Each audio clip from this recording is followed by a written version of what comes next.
Angin malam berhembus pelan menyapu lapangan desa Ngadirjo. Lampu-lampu bohlam kuning menggantung di atas, menyorot tanah berdebu yang dijadikan arena jaran kepang. Suara gamelan mulai terdengar, perlahan lalu semakin cepat. Dentuman kendang, tabuhan gong, dan lengkingan suling menciptakan suasana yang magis, seolah mengundang sesuatu yang tak terlihat. Raka berdiri di antara para penari lain. Umurnya baru 22 tahun, tapi gerakannya sudah diakui paling luwes di kelompok itu.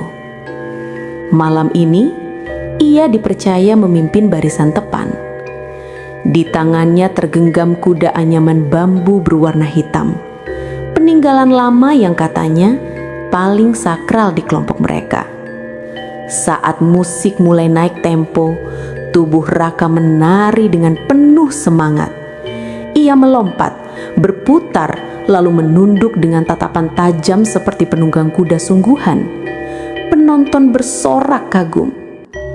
Namun dari tempat duduk para sesepuh, wajah-wajah mulai tegang. Anak itu menarinya terlalu dalam, gumam Pak Gondo, sesepuh desa yang paham ilmu kebatinan. Gamelan semakin cepat, tabuhan kendang makin keras. Raka tampak tak terkendali, mata setengah terpejam, napasnya tersengal-sengal, tapi gerak tubuhnya makin liar. Kuda anyaman itu bergetar pelan, seolah hidup. Tiba-tiba Raka jatuh berlutut. Tangannya menggenggam tanah, lalu menggigit pecahan kaca yang ada di bawah panggung, seperti dalam trans. Darah mengalir dari bibirnya, tapi ia tertawa. Tawa itu bukan miliknya. Terlalu berat, terlalu dalam, dan menggema aneh di telinga penonton. Beberapa penari lain pun mencoba mendekat, tapi angin kencang berhembus dari arah Raka berdiri. Kuda anyaman hitam itu tiba-tiba berdiri tegak sendiri tanpa disentuh siapapun. Penonton menjerit. Seorang penabuh gamelan pingsan di tempat.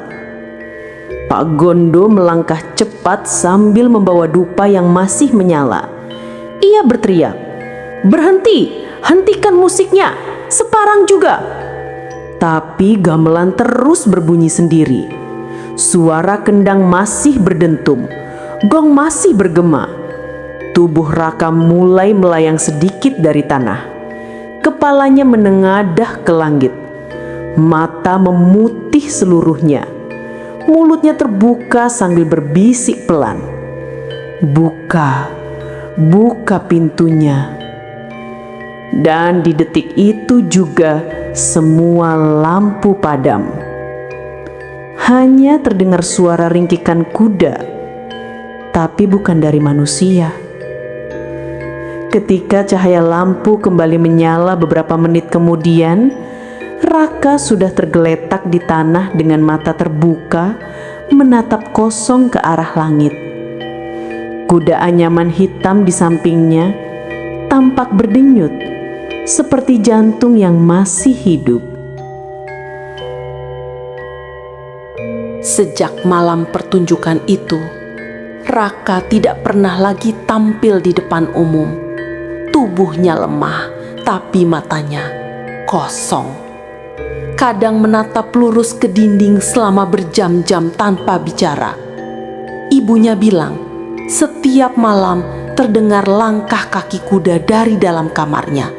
Padahal kuda anyaman itu sudah disimpan di lumbung dan diikat dengan tari ijuk. Di siang hari, Raka terlihat seperti orang normal. Tapi menjelang senja, bayangan di kamarnya mulai berubah arah. Kadang terlihat dua bayangan, satu tubuh manusia dan satu lagi bayangan kuda yang berdiri di belakangnya. Suatu malam, Seno, rekan penari yang paling dekat dengan Raka, datang menjenguk. Rumah itu gelap, hanya diterangi lampu minyak. Dari dalam kamar terdengar suara bisikan lirih seperti orang sedang berdoa. Ketika Seno membuka pintu, aroma kemenyan langsung menusuk hidungnya. Kuda anyaman hitam itu tergantung di dinding, tapi perlahan bergerak sendiri, bergoyang pelan ke kiri dan ke kanan. Di bawahnya, Raka duduk bersila menatap lantai. Matanya hitam pekat tanpa cahaya. "Rak, kamu kenapa?" "Dia belum mau keluar, Sen," jawabnya lirih, tapi suaranya aneh, seperti dua orang berbicara bersamaan. Seno mundur satu langkah. Udara di ruangan itu terasa berat. Raka menatapnya dengan tajam lalu tersenyum aneh. "Kamu mau lihat dia?" Tanpa menunggu jawaban, tubuh Raka tiba-tiba kejang lalu jatuh tengkurap. Dari punggungnya keluar asap hitam tipis yang berputar pelan membentuk bayangan. Seno menjerit, tapi kakinya tak bisa digerakkan. Bayangan itu menyerupai penunggang kuda dengan kepala menghadap ke belakang. Matanya merah menyala dan suara gemertak seperti kuda berlari terdengar dari lantai rumah. Sesepuh desa, Pak Gondo, datang membawa air doa dan daun sirih. Begitu air dipercikan ke tubuh Raka, lampu minyak padam dengan sendirinya. Ruangan jadi gelap total. Dari kegelapan terdengar suara Raka yang bukan Raka. "Jangan ganggu aku, ini tubuhku sekarang." Ketika lampu kembali menyala, tubuh Raka sudah terduduk di sudut ruangan. Tapi di dinding tertulis dengan arang, "Aku akan menari lagi." Malam di desa Ngadirejo semakin aneh sejak kejadian itu. Hampir setiap malam terdengar ringkikan kuda dari arah rumah Raka. Padahal kuda anyaman itu sudah dipindahkan ke balai desa dan dikunci rapat. Beberapa warga bahkan bersumpah melihat bayangan penunggang kuda menyeberang di tengah jalan tanah tanpa suara langkah, hanya hembusan angin dan bau dupa terbakar yang tertinggal. Pak Gondo, sang sesepuh, memutuskan mencari asal mula benda itu. Ia membawa Seno dan dua warga lain ke balai desa. Begitu pintu dibuka, udara dingin langsung menyambut mereka. Kuda anyaman hitam itu masih tergantung di dinding, tapi warnanya tampak lebih gelap dari sebelumnya, seperti basah oleh sesuatu.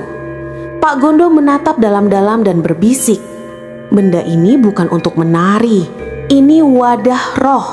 Dulu anyaman ini dibuat dari bambu yang dipakai membungkus jenazah prajurit pemberontak yang mati tanpa kepala." Seno menelan ludah.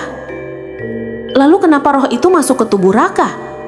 "Karena dia membuka pintu itu sendiri," jawab Pak Gondo. Saat kerasukan dipertunjukkan, jiwanya setengah keluar dan roh prajurit itu masuk.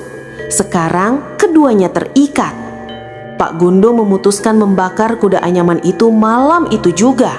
Tapi begitu api mulai menyentuh ujung bambu, terdengar ringkikan panjang, keras, menggema dari segala arah. Api yang menyala tiba-tiba padam, ditiup angin kencang, meski udara benar-benar tenang. Tali ijuk pengikat kuda itu putus sendiri dan kuda anyaman itu jatuh ke tanah berdiri tegak seperti kuda hidup. Seno berteriak dan mundur, tapi Pak Gondo tetap membaca doa. Namun saat air suci dipercikan, tubuhnya terpental ke belakang. Dari arah pintu suara langkah kaki terdengar pelan. Raka berdiri di sana. Wajahnya pucat, matanya gelap, tapi ia tersenyum. "Aku sudah bilang jangan ganggu dia." Dalam sekejap pintu tertutup keras. Kuda anyaman itu berlari mengelilingi ruangan tanpa disentuh siapapun. Debu berterbangan dan suara gamelan pelan terdengar entah dari mana.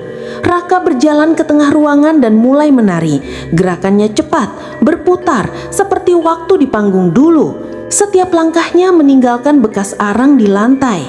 Api lilin padam satu persatu, hingga ruangan hanya diterangi cahaya merah samar dari kemenan yang terbakar sendiri.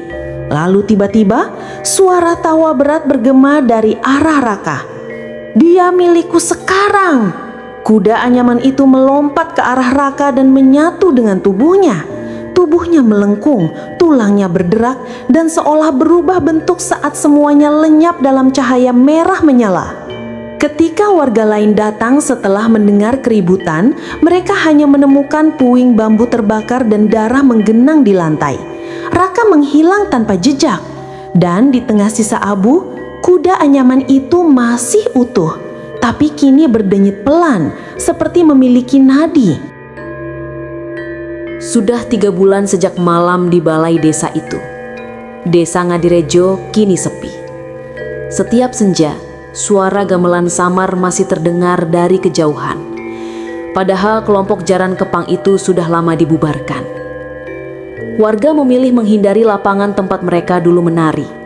Tanahnya retak, dan dari sela retakan sering keluar asap tipis berbau anyir. Namun malam itu, desa tiba-tiba ramai lagi. Ada rombongan kuda lumping dari luar daerah yang datang menggelar pertunjukan di tempat yang sama. Mereka tidak percaya cerita warga tentang roh yang menghuni kuda anyaman hitam itu. Padahal benda itu masih tersimpan di gudang belakang balai desa, utuh, meski sudah terbakar dulu. Ketika malam tiba, pertunjukan dimulai. Gamelan berdentum, kendang dipukul cepat, dan para penari mulai menari. Tapi di antara barisan mereka ada satu penari baru. Tubuhnya tinggi, wajahnya tertutup topeng hitam, dan gerakannya terlalu sempurna untuk pemula.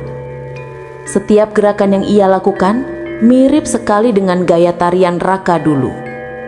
Seno, yang diam-diam datang menonton dari jauh, langsung gemetar. "Itu gerakan Raka," gumamnya. Gamelan semakin cepat, dan tiba-tiba penari bertopeng itu mengambil sesuatu dari tasnya, kuda anyaman hitam. Penonton bersorak tanpa tahu itu adalah kuda yang dulu membuat Raka hilang. Begitu benda itu disentuh, angin kencang berhembus dari segala arah. Lampu bohlam di atas panggung padam satu persatu. Hanya tersisa cahaya bulan menyorot tubuh penari itu yang kini menunduk di tengah arena. Gamelan tetap berbunyi, tapi tak ada satupun penabuh yang terlihat. Instrumen mereka bergerak sendiri. Penari bertopeng mulai menari, cepat, liar, dan setiap kali kakinya menghentak tanah, muncul percikan merah seperti bara aki. Penonton mulai panik, tapi tak bisa bergerak. Tubuh mereka seakan terkunci. Seno mencoba mendekat sambil berteriak, "Raka, hentikan Mai, itu bukan kamu lagi." Penari itu berhenti, lalu menatap ke arah Seno. Perlahan, ia melepas topengnya. Dan di balik topeng itu, wajah Raka. Kulitnya hangus, matanya kosong, tapi bibirnya tersenyum lebar. "Tarianku belum selesai, Sen." Gamelan berhenti seketika. Suara angin menghilang. Dan dari arah belakang panggung, semua penari jatuh satu persatu, tubuh mereka kaku seperti boneka bambu. Raka, atau apapun yang ada di dalam tubuhnya, menatap ke langit, lalu menari satu kali lagi berputar cepat hingga tubuhnya terbakar dengan sendirinya. Api menyala tinggi, tapi tidak menyebar, hanya membakar dirinya dan kuda anyaman itu. Ketika api padam, yang tersisa hanya abu berbentuk kuda, dan di tengah abu itu, jantung yang masih berdetak pelan sebelum akhirnya berhenti. Keesokan paginya, warga menemukan sesuatu di tanah lapang. Abu berserakan, dan di tengahnya muncul jejak kaki kuda lumping yang baru mengarah ke hutan. Di ujung hutan, samar-samar terdengar gamelan berirama pelan, dan seseorang menari sendirian di bawah cahaya bulan.